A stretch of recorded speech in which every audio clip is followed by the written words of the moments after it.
शिव जी की बनी रहे आप पर छाया, पलट दे जो आपकी किस्मत की काया। मिले आपको वो सब अपनी जिंदगी में जो कभी किसी ने नहीं पाया। हर हर महादेव, ओम नमः शिवाय। प्यारे दर्शकों, आज हम इस वीडियो में बात करने वाले हैं मासिक शिवरात्रि व्रत कथा की। तो आपसे अनुरोध है, कथा को पूरा सुनिएगा।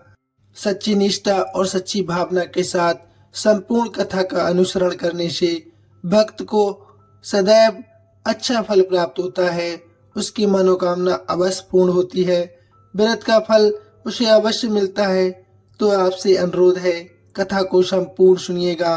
तो आइए भक्तों, शुरू करते हैं। आप यदि हमारे चैनल पर नए हैं तो वीडियो को लाइक शेयर अवश्य करें, साथ ही चैनल सब्सक्राइब करें। आपका बहुत धन्यवाद होगा। आइए भक्तों, शुरू करते हैं। प्राचीन समय में चित्रभानु नामक एक शिकारी था। वह रोज जंगल में जाकर शिकार किया करता था। ऐसे में वह अपने परिवार का पालन पोषण किया करता था। चित्रभानु उसी नगर में रहता था जिस नगर से एक साहूकार से उसने कर्ज लिया था और आर्थिक तंगी के कारण वह कर्ज नहीं चुका पाया था। एक दिन साहूकार ने गुस्से में आकर चित्रभानु को शिव मठ में बंदी बना लिया। संयोग से उसी दिन मासिक शिवरात्रि थी। मासिक शिवरात्रि के कारण शिव मंदिर में भजन और कीर्तन हो रहे थे, जिसका बंदी शिकारी चित्रभानु ने पूरी रात आनंद लिया। अगली सुबह साहूकार ने शिकारी को अपने पास बुलाया और कर्ज चुकाने के लिए कहा, जिसके बाद शिकारी चित्रभानु ने कहा, सेठ जी, मैं कल तक आपका पूरा कर्ज चुका दूंगा।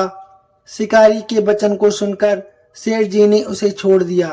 सेठ से आजाद होकर शिकारी शिकार के लिए जंगल में गया, किंतु पूरी रात बंदी गृह में भूखा प्यासा होने के कारण वह थक गया था और शिकार की खोज में जंगल में बहुत दूर आ चुका था, जहां से उसे लौटने में सूर्यास्त होने लगा था। जिसके बाद उसने सोचा, क्यों ना रात जंगल में ही बितानी पड़े। ऊपर से कोई शिकार भी नहीं मिला था जिसे बेचकर वह सेठ जी का कर्ज चुका सके। ये सोचते सोचते वह एक तालाब के पास पहुंच गया। भरपेट पानी पीकर सुस्ताने लगा और एक बेल के पेड़ पर चढ़ गया, जो उसी तालाब के किनारे पर था। उसी पेड़ के नीचे एक शिवलिंग था, जो पत्तियों से ढके होने के कारण दिखाई नहीं दे रहा था। कर्ज चुकाने और परिवार के लिए खाना लाने की चिंता में व्याकुल शिकारी चित्रभानु पेड़ पर बैठे बैठे बेलपत्र को तोड़ तोड़कर नीचे गिराया जा रहा था। संयोगवश वे सभी बेलपत्र भगवान शिवलिंग पर गिर रहे थे। शिकारी चित्रभानु रात्रि से लेकर पूरे दिन भूखा प्यासा था, जिसके कारण उसका मासिक शिवरात्रि व्रत पूर्ण हो गया। कुछ समय बाद उस तालाब पर पानी पीने के लिए एक गर्भवती हिरनी वहां पर आई और पानी पीने लगी। हिरनी को देखकर शिकारी चित्रभानु ने अपने धनुष पर तीर चढ़ा लिया और छोड़ने लगा। तभी गर्भवती हिरनी बोली, रुक जाओ, मुझे मत मारो, मैं गर्भवती हूँ और तुम एक साथ दो जीवों की हत्या नहीं कर सकते, परंतु मैं जल्दी ही प्रसव करूंगी, जिसके बाद मैं तुम्हारे पास आ जाऊंगी, तब तुम मेरा शिकार कर लेना।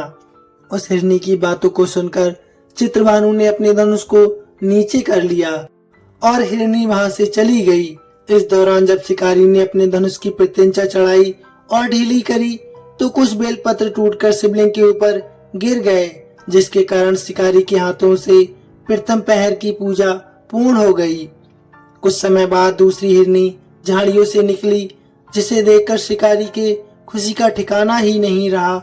चित्रभानु ने उस हिरनी का शिकार करने के लिए फिर से धनुष उठाया और तीर छोड़ने लगा। तभी हिरनी बोली, हे शिकारी, आप मुझे मत मारो, मैं अभी ऋतु से निकली हूँ और अपने पति से बिछड़ गई हूँ। उसी को ढूंढती हुई मैं यहाँ तक आ पहुंची हूँ। मैं अपने पति से भेंट कर लूं, उसके बाद तुम मेरा शिकार कर लेना। ये कहकर वह हिरनी वहां से चली गई। इस दौरान शिकारी चित्रभानु 2 बार अपना शिकार खो दिया था। जिसके कारण वह बहुत चिंता में पड़ गया। उसे सेठ जी का ऋण चुकाने की भी चिंता हो रही थी। जब शिकारी ने दूसरी बार हिरनी का शिकार करने के लिए धनुष पर प्रत्यंचा चढ़ाई तो फिर से कुछ बेलपत्र धनुष के टकराने के कारण टूटकर शिवलिंग के ऊपर गिर गए। इस प्रकार दूसरे पहर की भी पूजा संपन्न हो गई। ऐसे में अर्धरात्रि बीत चुकी थी। कुछ समय बाद एक हिरनी अपने बच्चों के साथ तालाब पर पानी पीने के लिए आई।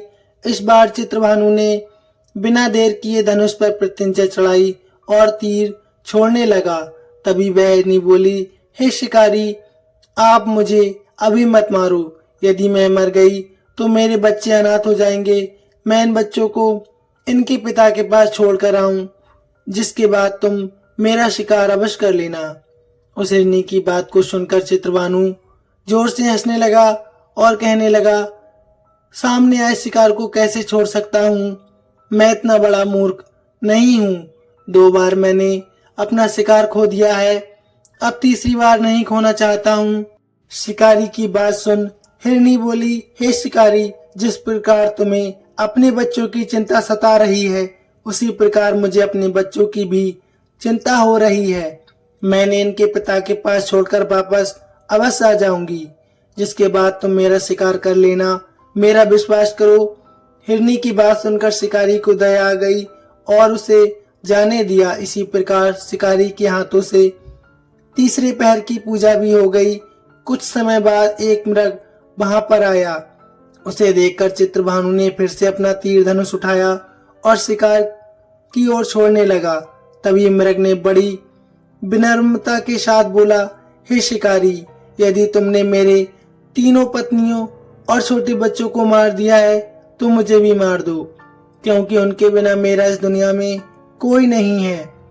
यदि तुमने उनको नहीं मारा है तो मुझे भी जाने दो, क्योंकि मैं उन तीनों हिरनियों का पति हूँ और वो मेरी ही तलाश कर रही हैं। यदि मैं उन्हें नहीं मिला तो वे सभी मर जाएंगे। मैं उन सभी से मिलने के बाद तुम्हारे पास आ जाऊंगा, जिसके बाद तुम मेरा शिकार कर सकते हो। उस मृग की बात सुनकर शिकारी को पूरी रात का घटना चक्र समझ आ गया।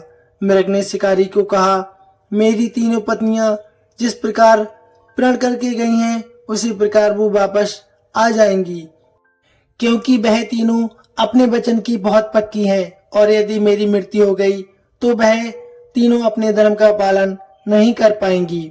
मैं अपने पूरे परिवार के साथ शीघ्र ही तुम्हारे सामने आ जाऊंगा। कृपा करके मुझे अभी जाने दो। शिकारी चित्रभानु ने उस मृग को भी जाने दिया और इस प्रकार बार बार धनुष उठाने और नीचे रखने में बेलपत्र गिरने के कारण अनजाने में उस शिकारी से भगवान शिव जी की पूजा संपन्न हो गई, जिसके बाद शिकारी का हृदय बिल्कुल बदल गया और उसके मन में भक्ति की भावना उत्पन्न हो गई। कुछ समय बाद मृग अपने पूरे परिवार अर्थात तीनों हिरनी और बच्चों के साथ उसी शिकारी के पास आ गया और कहा, अब अपनी प्रतिज्ञा अनुसार यहाँ हम आ गए हैं। हे शिकारी, अब आप हमारा शिकार कर सकते हैं। जंगल के पशुओं की सच्ची भावना को देखकर शिकारी चित्रभानु का हृदय पूरी तरह पिघल गया और उसी दिन से उसने शिकार करना छोड़ दिया।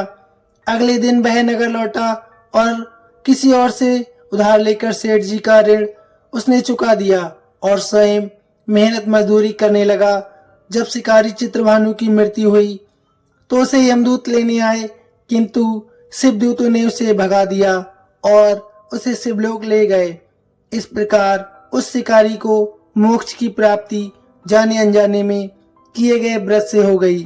तो भक्तों, यदि हम सच्ची निष्ठा और सच्ची भावना से मासिक शिवरात्रि का व्रत करेंगे और कथा का स्मरण करेंगे तो हमारे समस्त पापों का नाश होगा। मरणोपरांत हमें भी मोक्ष की प्राप्ति होगी। तो भक्तों, प्रेम से बोलिए हर हर महादेव। वीडियो कैसी लगी प्लीज कमेंट में अवश्य बताइए। साथ ही कमेंट में लिखिए हर हर महादेव। धन्यवाद भक्तों।